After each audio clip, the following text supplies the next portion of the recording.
Today, I'm gonna get you started on an epic journey and teach you how to make your very own D&D character. Yeah, that's not happening. Whoa, what are you doing? What are you doing? I'm gonna show them how to make a D&D character. Do you think you're the most qualified for that? That's not fair. I've been playing D&D for like 4 years now. Yeah, and I have to explain your character every time. That's not true. I know exactly what I'm doing with this. You put the numbers, they're on page. Give me a second. So, I'm Maddie, co-owner of SkillTree, the little crow in the corner usually. I'm also the editor. Now that train wreck is avoided, let's talk about D&D. As I'm sure most of you know, the hardest part of getting into anything is how to start. When it comes to D&D, a good place to start is the basics of creating a player character. Each character is defined by their stats and abilities, which we keep track of on a character sheet. You can find just so many character sheet formats out there, but for our purposes, we will stick with the official sheet provided in the back of the player handbook, because we are boring and I have limited time. You can copy it from the book or easily find digital versions online. I'll be linking digital resources I mentioned in the comment section below, so be sure to check that out. Alright, let's jump right into this. The first thing you want to do is to determine your ability scores. Ability scores are the 6 bare bones stats of your character. They are strength, dexterity, constitution, intelligence, wisdom, and charisma. The most basic way of determining your scores is to use a pre-generated array of numbers called standard array. With those scores, we need to decide what kind of character we want to play. I have decided that I want to build a rogue that thinks he is smarter than he actually is. I don't know why, I guess just a spark of inspiration hit me. Now, each class has ability scores they favor, basically what their abilities are based off of. A rogue's abilities are typically based off of dexterity and intelligence. Because of that, I'm putting my highest scores in dexterity and charisma, and my lowest in wisdom and intelligence. After all, our rogue is not so smart, but he is really good at convincing people that he is. We'll come back to what it means to be a rogue later. First, I want to get the basics in. Next, we're gonna decide what race we want to play. I'm choosing a halfling because it gives me a bonus in dexterity.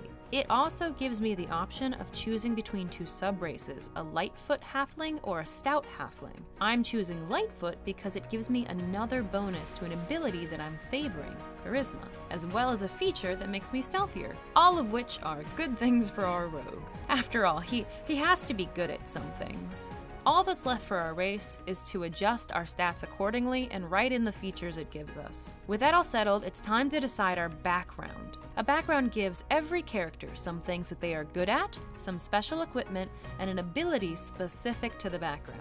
Since our rogue is pretty good at pretending to be something that he isn't, I'm choosing Charlatan. This makes our rogue proficient in the deception and sleight of hand skills, as well as the disguise and forgery tools. It also gives him some unique equipment and the false identity feature. What are all of those words that just came out of my mouth?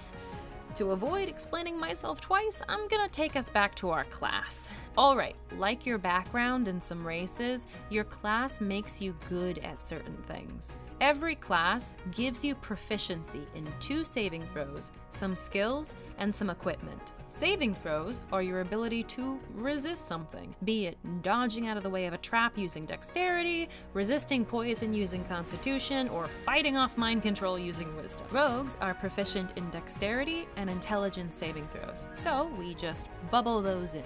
Next, the book gives us a list of skill proficiencies to choose from. As a rogue, we get to choose 4 from that list. Because of my background, I'm already proficient in deception and sleight of hand, so I'll avoid choosing those. Instead, I'll choose acrobatics, performance, persuasion, and stealth. Our rogue is turning into quite a little performer, isn't he? We've gotten about as far as we can while still avoiding the math. So let's talk about the math. You've probably noticed that each of the ability scores have this big empty space right above them. That's because we don't actually use the scores themselves. Instead, these scores give us modifiers. In a kind of convoluted way, these modifiers can be either positive or negative depending on how far above or below 10 they are. You don't need to really know how that works. as the book will give you a handy chart for reference. You can just use that to fill in the modifiers above your ability scores. There is one more modifier you need to figure out, your proficiency bonus. This is basically a bonus applied to all the things that you are good at. It is determined by your character's level, so ours and every other level 1 character is +2. Now it's time to use those modifiers to fill out a lot of our character sheet. Your saving throws and skills use the ability score modifier that they relate to. It should be pretty easy to tell which saving throw uses what ability score modifier since they share the same name. But for the skills, you'll notice a little hint in parentheses telling you what ability score modifier to apply. If at any time while you were making this character you marked one of those skills or saving throws as proficient, add the proficiency bonus as well. We'll use our lovely deception skill as an example. It's based off charisma, so we have that +2. We are also proficient, so we add our proficiency bonus on top, which brings us to a +4. After we're done filling out all of our skills and saving throws, let's fill in our passive perception. It's super simple. It's just 10 plus your perception skill modifier. For this rogue, since we have a +0 in perception, it would be an even 10. If he was more perceptive, like maybe a +2, it would be 12. Another easy thing to fill in now that we have all our modifiers figured out is our initiative bonus. This is just your dexterity modifier. He may not be smart, but at least he's quick to action. Only a few things left before we have a fully functional character. That in mind, let's talk about hit points. A familiar concept to most, hit points is your health, your stamina, and your luck. Every class has a certain dice assigned to them to determine how many hit points they have. The bigger the dice, the more hit points. For the first level of a character, which is what we are currently concerned with, you always get the maximum amount on that dice. So for a rogue who has a hit dice of a d8, we have a base health of 8. We then add on our Constitution modifier to get our level 1 hit point maximum. Because that modifier is +1, our total level 1 HP is 9. All that's left now are our class features and our equipment. For our equipment, we make sure to fill in what weapons, armors, and tools we are proficient in from our class, and then we choose our starting gear from the options listed. I think I'll pick the short sword, the bow, and the burglar's pack. Since we have weapons now, let's add those attacks to our sheet. All of our weapons are dexterity based, so we use that modifier to determine the attack bonuses and the damage rolls. We can reference the weapons chart further in the player's handbook for all the statistics of each weapon. We can also finally figure out what our armor class is now that we have armor. Armor class is how difficult you are to hit in combat, be it from thick armor or being able to dodge out of the way. Because of this, it takes both the armor you are wearing and your dexterity modifier into consideration. We are now wearing leather armor, which if we check the armor stats in the player's handbook, gives us an armor class of 11 plus our dexterity modifier. For us, that would be 14. Alright, now we only have one last thing to do, which is to fill in the class features you get at first level. These vary drastically between the classes, but typically are pretty self-explanatory. The rogue's level 1 abilities aren't super complicated. If we read through them, we can see we get a special new language called Thieves' Cant, the ability to do extra damage under certain circumstances, and the choice of 2 proficiencies to upgrade. I think I'll apply our new Expertise ability to our Deception and Performance skills. I just add the +2 of our proficiency to their bonus again, and our rogue is now an expert at lying and putting on a show.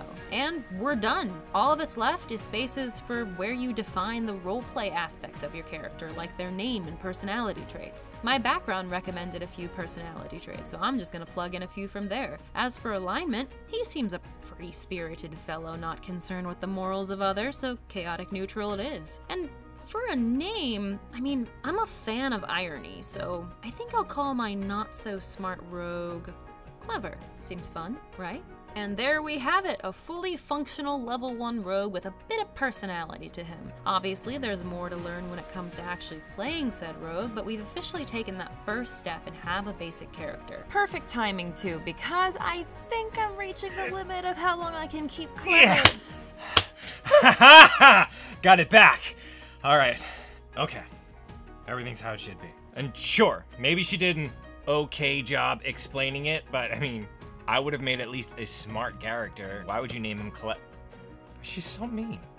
Anyways, I wanted to take this opportunity to tell you about something cool we're doing in the community tab here on SkillTree. For a few weeks now, everybody's been playing a game of D&D with us. It's called Branching Paths, and it basically works like a choose-your-own-adventure. As the pieces of the story get listed, you and the rest of the community get a chance to vote on what happens next. And as a bonus, this whole thing takes place in the world that Maddie created, that myself and my friends play in.